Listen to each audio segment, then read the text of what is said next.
आता यानंतर जाऊयात आमच्या कार्यकारी संपादक सरिता कौशिक यांच्याकडे आणि या संपूर्ण विषयावरती त्यांचा दृष्टिकोन काय आहे ते आपण पाहूयात. सरिता.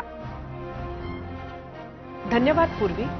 दिल्लीतील कालच्या स्फोटानंतर आपण कितीही नको म्हटलं तरी राजकारण सुरू झालंय. पण राजकारण्यांच्या धंद्यात आज तरी आपल्याला पडायची गरज नाही. घडलेल्या घटनेला आपण इंटेलिजन्स फेल्युअर म्हणायचे का?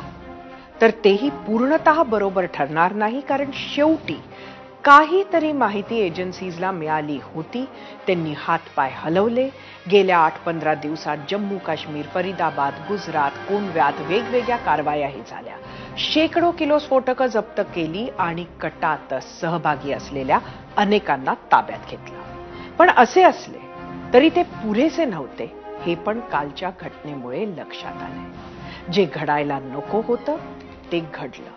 जे घडलं त्याला आत्मघाती हल्ला म्हणायचा का, की स्फोटके इथून तिथे नेताना झालेला हा अपघात, हे सध्या तरी हमखास सांगता येणार नाही. पण भयावह हे आहे की ही मंडळी आपल्याच देशाची नागरिक आहेत. पहलगाम सारखे बाहेरून येऊन हल्ला करून गेलेली नाहीत. त्यात ती उच्च शिक्षित आहेत.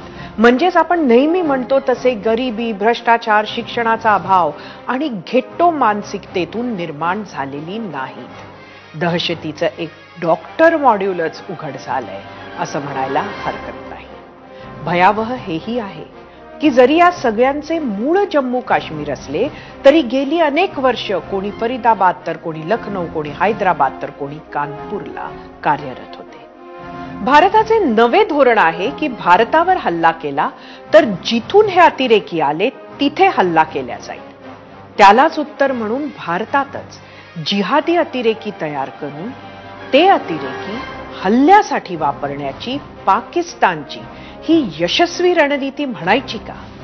सीमेपार ऑपरेशन सिंदूर पार्ट 2 करण्याआधी तपास यंत्रणांना अजून सतर्क राहून देशातले असे जिहादी नेटवर्क शोधून उद्ध्वस्त करावं लागणार आहे, हे नक्की.